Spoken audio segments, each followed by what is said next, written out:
Salut à tous, bienvenue sur Autohebdo, on est ravis de vous retrouver après le Grand Prix de Hongrie de Formule 1, remporté donc par Lando Norris devant Oscar Piastri et George Russell. Mon cher Cyprien Juillard, déjà comment ça va ? Très très bien, et toi Michael ? Ça va très bien, on va donc parler de ce Grand Prix de Hongrie, cette nouvelle victoire de McLaren, la 200e victoire de McLaren en Formule 1, c'est quand même un événement qui se fête. L'histoire retiendra que c'est donc Lando Norris qui a atteint ce cap symbolique pour l'écurie de Woking. Lando Norris qui en fait a dû utiliser une stratégie alternative pour parvenir à remporter ce Grand Prix et qui, d'un côté, a peut-être bénéficié de son mauvais départ pour pouvoir passer sur cette stratégie à un arrêt qui était finalement la bonne. Ah bah justement, tu parles de son départ, on a quand même eu peur au début de la course, on a eu peur pour Lando Norris avec ce départ manqué oui et non, parce qu'il prend quand même un bon envol, mais il perd quand même de position au premier virage. Il se retrouve 5e, alors quand on est 5e sur un circuit comme le Hungaroring, où c'est difficile de doubler, votre course, elle est déjà compromise. Bon, on se doutait qu'il serait sur le podium, mais déjà, la lutte pour la victoire qui semblait à ce moment-là opposer Piastri et Leclerc, Norris semblait déjà un peu exclu. Mais du coup, il a fallu en effet cette stratégie à un arrêt qui a été particulièrement bien exécutée, bien senti par le pilote aussi, qui a parfaitement géré ses gommes, il faut le signaler. Lando Norris, très très bon gestionnaire de ses pneus. Et puis une victoire qui a été difficile à obtenir aussi, puisqu'en fin de course, il a quand même senti le souffle chaud de son coéquipier dans sa nuque. Ouais, c'était pas facile du tout. Un bon retour de Piastri, bon évidemment avec des pneus qui avaient 14-15 tours de moins. Forcément, il était bien plus rapide, l'Australien, qui... Allez, il s'est un petit peu agacé, on va dire, à la fin du Grand Prix. Il n'était pas sûr, est-ce qu'il fallait couvrir Leclerc, est-ce qu'il fallait couvrir Norris. Voilà, il est un petit peu... Lui aurait préféré qu'on fasse attention plutôt à son équipier et qu'on tente du coup peut-être une stratégie à un arrêt, histoire que les deux McLaren doivent ralentir en fin de course. L'écurie a préféré quand même se couvrir face à Charles Leclerc qui joue encore la victoire à ce moment-là. C'est quand même un Grand Prix intéressant dans le sens où on arrive à la trêve estivale. Norris a évité justement une nouvelle victoire de Piastri. Il reprend des points au championnat. Tout est encore vraiment jouable pour les deux.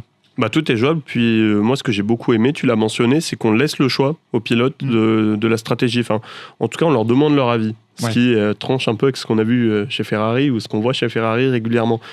On a demandé en effet à Piastri, tu préfères couvrir Norris ou couvrir Leclerc ? Sous-entendu, est-ce que tu préfères jouer la victoire ou est-ce que tu préfères reprendre des points au championnat, donc potentiellement terminer 2e et 3e avec Norris, mais devant, ce qui aurait potentiellement été la meilleure opération comptable. Maintenant, McLaren, c'est une écurie qui a tellement d'avance au championnat que les deux pilotes, même en changeant un peu de stratégie, jouent toujours la victoire finalement. Et là, on a vu qu'ils avaient encore un rythme nettement supérieur aux autres. Ils terminent 21 secondes quand même devant George Russell 3e, donc ça montre la supériorité des MCL39. Maintenant, ce qui est bien, c'est qu'on a certes une écurie dominante, mais on n'a pas un pilote dominant. Et ça, on le dit semaine après semaine. On a des analyses qui varient forcément, puisque on n'arrive pas à dégager un pilote plus fort que l'autre, véritablement. On a eu Piastri en début de saison très fort. Norris avait commis pas mal d'erreurs. Puis Norris est très bien revenu, début d'été, notamment Monaco, etc., où il a été brillant. Silverstone également. Puis là, Piastri revient également en Belgique, où il remporte la course. Norris s'impose à nouveau. Enfin, c'est quand même génial. On a une super lutte entre deux pilotes. Et puis après 14 courses, il n'y a que 9 points d'écart. Ouais. Donc évidemment, tout est très ouvert. C'est, vous voyez, une victoire et une seconde place, il y a 7 points d'écart. Donc en fait, Norris, s'il s'impose à Zandvoort, il reviendra déjà à 2 points de Piastri. Oui, c'est ça. Si Piastri finit 2e en plus, et on n'est pas à l'abri que ce ne soit pas le cas. Donc voilà, tout peut toujours se passer. Bon, on n'est pas à l'abri, mais quand même, ils ont une avance considérable. Voilà, ça devrait quand même être le cas en principe. Mais pour le spectacle, il faut espérer aussi. On leur souhaite pas de malheur, mais pour le spectacle, si il pouvait y avoir un peu plus de suspense que dans ce Grand Prix, ou même si on en a eu un peu, mais bon.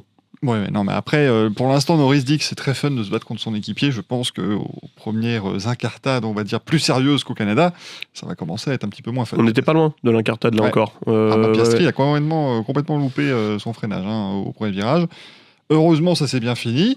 En parlant justement de freinage au premier virage, ça nous permet directement de nous glisser vers Charles Leclerc, parce qu'il y avait 21 secondes d'écart entre les McLaren et leurs plus proches poursuivants à l'arrivée, mais il y aurait dû y avoir beaucoup moins, et peut-être même que le poursuivant aurait été devant, finalement, puisque Charles Leclerc a mené largement le début de course, il était vraiment dans le rythme, et même quand on a essayé au premier arrêt chez McLaren de l'undercutter un peu, il a tout à fait bien répondu et il est resté en tête.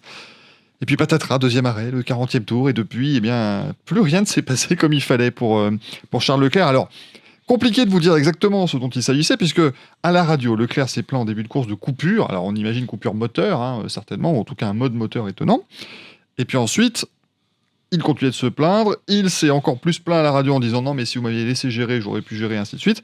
Et en fait, il y avait un problème de châssis, visiblement, qui est arrivé au deuxième arrêt. Donc. Oui, une fois, il a été question aussi de la pression des pneus. Ça, c'est George Russell qui l'a souligné, qui était derrière lui, qui disait que selon lui, la Ferrari avait dû augmenter la pression des pneus au deuxième arrêt au stand parce qu'elle était réglée trop bas et que du coup, elle frottait sur le sol et qu'il y avait un risque du coup d'usure excessive de la planche. Une usure excessive de la planche, c'est ce qui avait causé la disqualification de Lewis Hamilton en Chine, par exemple, ou de Charles Leclerc déjà à Austin en 2023. Donc, c'est quelque chose d'assez récurrent. On a plein de théories. En effet, ce problème de châssis, problème de pneus, problème moteur. De toute façon, on ne saura jamais la vérité, mais en tout cas, peu importe la cause, la conséquence était la même. Tu l'as dit, 2 premiers relais exceptionnels de Charles Leclerc, surtout le premier, en médium, très très solide. Il garde Piastri un peu plus de 2 secondes. Piastri n'arrive jamais dans la zone de DRS. Il essaye peut-être pas forcément non plus, il préserve aussi sa gomme. Mais en tout cas, Leclerc garde la tête. Deuxième relais en dur, déjà, on sent que ça commence à être un peu plus compliqué, mais il garde aussi la tête. Là, déjà, première alerte à la radio, il commence à dire à son équipe voilà, vous auriez dû me laisser gérer, etc. Il y avait peut-être aussi une question de clic d'aileron avant qui avait été modifié C'est ce qu'il pensait, effectivement. Au pit stop, on le voit d'ailleurs sur les caméras. Vous voyez que Ferrari, en effet, rajoute ou enlève des clics d'aileron avant qui, du coup, changent l'aérodynamique, changent l'équilibre de la voiture. Et des fois, c'est ces petits détails. La Ferrari, comme les autres monoplaces, surtout comme la Red Bull ou autre, c'est des voitures qui fonctionnent dans des très petites fenêtres d'utilisation. Forcément, dès que vous sortez de cette fenêtre, la voiture est complètement différente. Est-ce que c'était ça, encore une fois, on ne sait pas. Mais en effet, ce deuxième arrêt au stand, lui, il a sonné le glas des espoirs de Charles Leclerc. Après, c'était tout simplement catastrophique. Et puis, c'était pas de sa faute. Une monoplace qui tourne à 2 secondes des meilleurs. Ouais, mais c'était pas possible, là, clairement. Et c'est là où, d'ailleurs, Frédéric Vasseur a dit si ça avait été un problème de pression de pneus, on aurait perdu 1-2 dixièmes par tour, mais pas plus. On peut pas perdre 2 secondes. Donc, c'est un souci structurel. Ça fait quand même mal pour Ferrari, puisque je voudrais quand même revenir sur cette journée de samedi. Et cette pole position de Charles Leclerc, elle est quand même exceptionnelle. Ah oui. Là, il sort un tour absolument magnifique dans des conditions changeantes. Alors ça, évidemment, après, c'est toujours compliqué parce que certains disent « Ah oui, mais voilà, les conditions ont changé, donc les pilotes McLaren ont commencé à s'en plaindre. » Oui, mais à un moment donné, on leur demande de faire le tour le plus rapide dans la séance concernée. Peu importe les conditions, Charles Leclerc en est parfaitement adepte en plus. 27e pole position, on rappelle, pour lui en Formule 1. Et il a encore une fois fait magnifiquement bien sur ce coup-là. Bah oui, et puis les conditions sont les mêmes pour tout le monde, de toute façon. Donc on a vu Isaac Hadjar, par exemple, qui se plaignait parce que lui, il n'a pas fait de premier tour sur des pneus rodés comme l'ont fait d'autres. En effet, sa seule tentative, du coup, c'était ce dernier tour. Et là, du coup, il a découvert les conditions. Il a été un peu mis devant le fait accompli. Et il a eu beaucoup de mal. Il a fini 10e de la Q3, alors qu'il aurait sans doute pu gagner 2 ou 3 positions. Mais enfin, cette séance de qualification, elle était quand même géniale à suivre. Pourquoi ? Parce que c'était tout simplement la plus serrée de l'histoire de la Formule 1, la Q3 la plus serrée. On a 4 pilotes en un demi-dixième de seconde, c'est monstrueux. Et puis les Aston Martin derrière qui sont à 1 dixième, un peu plus d'1 dixième. Donc c'était complètement dingue et ça se jouait dans des détails. Et qui aurait pu penser que c'est Charles Leclerc qui allait signer une pole ? Je veux dire, même lui s'attendait pas à ça. Vendredi soir, il disait que la journée avait été positive, tout ça, mais que l'écart était énorme avec les McLaren. Il faisait plutôt une deuxième ligne, et c'est plutôt là où on l'attendait. On s'attendait à une pole entre Norris et Piastri, et puis une Ferrari, voire les deux, sur la deuxième ligne. C'est un peu plus dur pour Hamilton, mais ouais, signer cette pole, je pense que ça a été un vrai boost de confiance pour lui, pour l'équipe qui en a bien besoin. Première pole de la saison. La première victoire, elle était envisageable, on l'a dit. Et puis en plus, encore une fois, on est en Hongrie. En Hongrie, c'est dur de dépasser. Le poleman ne gagne pas tout le temps, mais quand même, ça donne un avantage certain. Là, ils n'ont pas su ou pas pu l'utiliser, en tout cas. On évoquait rapidement Aston Martin. Plongeons-nous un petit peu dans cette équipe britannique, parce qu'ils étaient quand même en dernière ligne, on rappelle, à Spa-Francorchamps, 19 et 20e. Fernando Alonso qui donnait l'impression de ne pas vouloir être là du tout. Et puis ils arrivent en Hongrie, 3e ligne pour les 2 pilotes, 5e Alonso, 7e Stroll en Grand Prix, et ils remontent au classement. Et même eux ne comprennent pas pourquoi, en fait. C'est ça peut-être le plus gros souci. Ça, c'est l'effet Mercedes, de ne pas comprendre pourquoi on performe et de ne pas comprendre pourquoi subitement on ne performe plus. Aston Martin, c'est une vraie surprise. C'est une vraie surprise. Puis quand même, Fernando Alonso, il faut noter qu'il a raté la première séance d'essai libre. Il souffrait de maux de dos depuis le Grand Prix de Belgique. Il commence à faire son âge, peut-être. C'est compliqué. Il a 44 ans en plus la semaine passée, juste avant le Grand Prix, donc c'était son anniversaire. Il a mis un coussin qui lui a visiblement épargné quelques maux de dos. Et en fait, dès la deuxième séance d'essai, quand il est remonté dans la voiture, on a vu que cette voiture, elle marchait bien. Après, il fallait le confirmer en EL3, il fallait le confirmer en qualification. Ils l'ont fait à chaque fois. Et puis en Grand Prix, cette voiture avait un bon rythme. Elle avait un bon rythme. Certes, pas du tout le même que les 4 leaders, on va dire, que les deux McLaren, Russell et Leclerc. Mais par contre, elle était la plus forte, tout simplement, du milieu de peloton. C'était la 4e meilleure voiture, en fait, ce week-end, puisque la Red Bull était complètement garée. Mais qui aurait pu penser ça d'Aston Martin ? Et c'est quelque chose qui est assez génial dans cette saison, c'est que les forces en présence évoluent très rapidement finalement d'un circuit à l'autre, surtout dans la deuxième partie de tableau où on a cette lutte entre de Williams finalement qui est 5e à Alpine dernier. Ouais. Ça bouge tout le temps. On se souvient du podium d'Hülkenberg, c'était il y a 2 courses seulement où la Sauber était vraiment nettement dominante, les Williams qui étaient beaucoup mieux aussi à d'autres moments, l'Alpine qui fonctionne un peu moins régulièrement mais parfois, la Haas également, la Racing Bulls, là je trouve ça génial. On a quand même deux pilotes Aston dans les 7 premiers, c'est une rareté. Je sais pas si on reverra ça cette saison.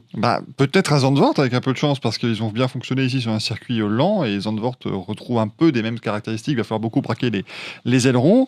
Ils savent aussi qu'à Monza, ça va certainement mal se passer vu que ça s'est très mal passé à Spa-Francorchamps. Et Williams, par contre, aura un coup à jouer à Monza. Donc c'est ça qui est intéressant, c'est que chacun a ses forces et ses faiblesses.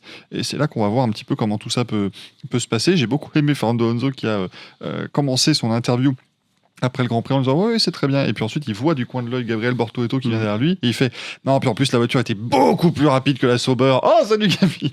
Je trouve que cette camaraderie qui commence à y avoir de nouveau en F1, et notamment avec Gabriel Bortoleto qui est adoré par tous, j'ai l'impression, ça fait plaisir. Et puis sa 6e place ce week-end, entre les 2 Aston, ça fait aussi extrêmement plaisir. Ça, c'est quand même très très fort. Lui qui avait un peu. On le sentait un peu. Pas triste parce qu'il avait parlé à la radio à Hülkenberg en disant qu'il était ravi de son podium, mais il y avait cette petite envie d'avoir justement et d'être son moment. Voilà, d'avoir ce moment, et il l'a eu là sur ce Grand Prix 6e, avec une Sauber qui était complètement à la rue en début de saison, avec une Hülkenberg qui part 19e et qui est empêtré dans le peloton, même s'il remonte comme il peut avec la stratégie, mais il peut pas faire bien plus que ça. C'est important, je pense, pour le Brésilien ce Grand Prix. C'est important, puis comme tu l'as dit, Hülkenberg, lui, il n'était pas au niveau ce week-end, et c'est là où on compare vraiment. De toute façon, tous les pilotes, on le sait, c'est l'éternelle phrase, ton premier adversaire, c'est ton coéquipier. Et là, en l'occurrence, quand tu domines à ce point ton coéquipier, qui est aussi expérimenté, que tu bats en qualif, que tu bats en course, nettement à chaque fois, ouais, là, il y a quand même des signes hyper positifs. Puis cette belle relation, tu l'as dit, avec Fernando Alonso, qui est le manager de Gabriel Bortoleto, il faut le rappeler, donc ça, ils ont quand même un lien très particulier.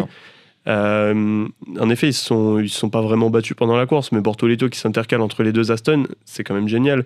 Meilleur résultat de sa jeune carrière en Formule 1. Et puis ces dernières semaines, on sent une vraie montée en puissance quand même de Bortoleto. La première partie de saison avait été un peu timide, pas aidée par une Sauber qui marchait pas du tout. Et en fait, depuis les évolutions apportées à Barcelone, il y a un vrai mieux pour Sauber, et du coup, lui, ça lui permet aussi de se montrer. Et puis, honnêtement, on avait un peu la discussion de savoir qui était le meilleur rookie depuis le début de la saison. Ça se jouait entre Hadjar et Antonelli.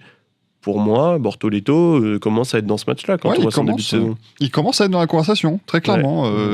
Mais en fait, c'est très bien.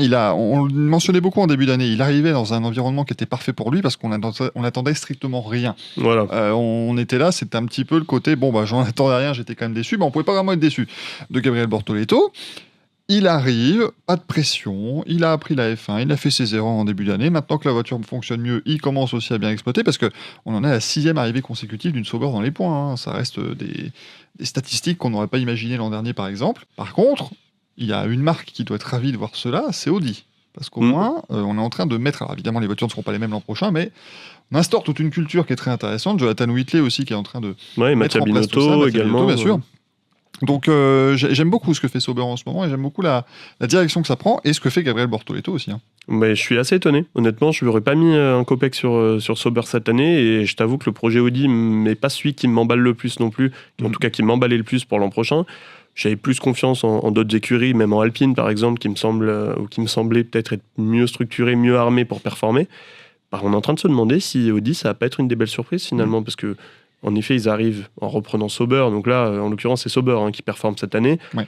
Mais il y aura cet ADN d'une équipe qui sera en confiance, qui aura montré qu'elle est capable de remonter la pente, capable de construire une voiture qui gagnera certainement pas des courses de sa première année. Quoique, on ne sait jamais. On a déjà vu ça en Formule 1. On pense à Brown GP ou autre. Mais en tout cas, une voiture qui sera capable de se battre pour les points régulièrement. Et puis avec 2 pilotes qui sont quand même ultra performants. Hülkenberg, ce podium génial, et puis Bortoleto, on vient de le dire, une saison qui est vraiment placée sous le signe d'une montée en puissance régulière. Puis il ne faut pas oublier que c'est quand même un pilote qui vient de gagner la F3 et la F2 consécutivement.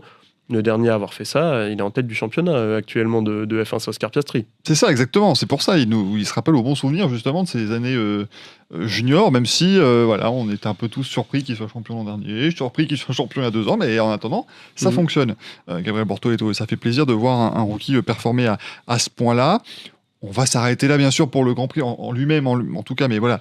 On va revenir évidemment sur toute la première partie de saison dans cette trêve estivale, parce que ça y est, la F1 prend ses quartiers d'été maintenant, et avec ces 2 semaines de fermeture d'usine obligatoire. Et Ruth Buscombe, qui était l'ancienne stratège chez Sauber, disait qu'on est même obligé de laisser l'ordinateur portable à l'usine. Enfin voilà, vraiment, on déconnecte totalement de la F1. On va sur la plage. Voilà. Les pieds dans l'eau, et voilà. Alors, les gens qui font partie des équipes, parce que nous, on va rester sur le pied de guerre, rassurez-vous, il y aura plein de choses, à mon avis, encore, qui vont se dire, comme toujours, dans le mois d'août en Formule 1, c'est la silly season, même si, bon, cette année, il n'y a pas trop de silliness, comme diraient les Anglais, parce que on va pas beaucoup changer, justement, les équipages. Il y a 5 équipes là, qui doivent valider encore leur duo de pilotes, c'est Red Bull, Racing Bulls, Mercedes, Cadillac et Alpine. Voilà. Puis bon, certaines d'entre elles... elles... Ça va prendre du temps, globalement. Et puis Mercedes, ça va être la même chose. On n'a pas de doute. Red Bull, Racing Bulls, on sait que ça va sûrement se décider en fin de saison. Voilà. Cadillac, Pérez aurait déjà signé, donc bon, voilà, ça se rapproche. Mais enfin, bon, le mois d'août, certes, c'est calme pour la F1, mais il y a plein d'autres choses à suivre quand même, il y a plein d'autres disciplines. Exactement, et ce sera évidemment comme toujours sur autop2.fr. Merci beaucoup, Cyprien, et à bientôt. Merci, Michael, et bonnes vacances, du coup. Ah bah non, c'est vrai qu'on part pas. Bah non, on ne part jamais. Bon, bah bientôt alors.